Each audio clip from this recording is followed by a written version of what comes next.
প্রিয় সাথীগণ ও বন্ধুগণ, আমি আজিজুর রহমান আমাদের হিউম্যান হেলথ চ্যানেলের পক্ষ থেকে আপনাদেরকে সাদর আমন্ত্রণ, অভিনন্দন ও ভালোবাসা জানাই। আজ আমরা যে মানব শরীরের 5টি প্রধান অঙ্গ নিয়ে কথা বলবো, সেই 5টি অঙ্গগুলো কি কি আপনারা একটু ভালো করে শুনবেন, ভিডিওটিকে স্কিপ করবেন না। খুবই গুরুত্বপূর্ণ আলোচনা। আমাদের মানব শরীরের সমস্ত অঙ্গই প্রধান অঙ্গ, কিন্তু 5টি অঙ্গ এর মধ্যে খুবই গুরুত্বপূর্ণ। সেই 5টি অঙ্গ যদি আমরা সুস্থ রাখতে পারি তাহলে আমাদের শরীর খুবই সুস্থ থাকবে। তো এই 5টি অঙ্গ কি কি আমরা খুব তাড়াতাড়ি আপনাদের সামনে আলোচনা করব।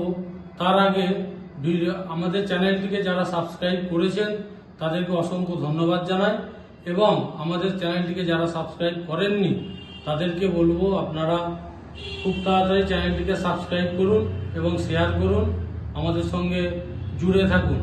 তো মানবদেহে প্রধান যে 5টি অঙ্গ হলো, প্রথম হচ্ছে 1 নম্বর হচ্ছে আপনার নাম্বার 1 হচ্ছে মস্তিষ্ক অর্থাৎ ব্রেন, দ্বিতীয় নম্বর হচ্ছে আপনার হার্ট অর্থাৎ হৃৎপিণ্ড, তৃতীয় নম্বর হচ্ছে আমাদের যকৃৎ লিভার, চতুর্থ নম্বর হচ্ছে আমাদের ফুসফুস অর্থাৎ লাংস, এবং 5 নম্বর হচ্ছে কিডনি।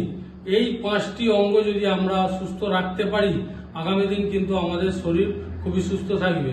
এই 5টি অঙ্গকে আমরা কিভাবে সুস্থ করে রাখতে পারবো তার ভিডিও আমরা বিভিন্ন ডাক্তারবাবুদের থেকে নিয়ে আপনাদেরকে দেখাবো। তাই ভিডিওটি আপনারা সম্পূর্ণভাবে দেখুন। ধন্যবাদ।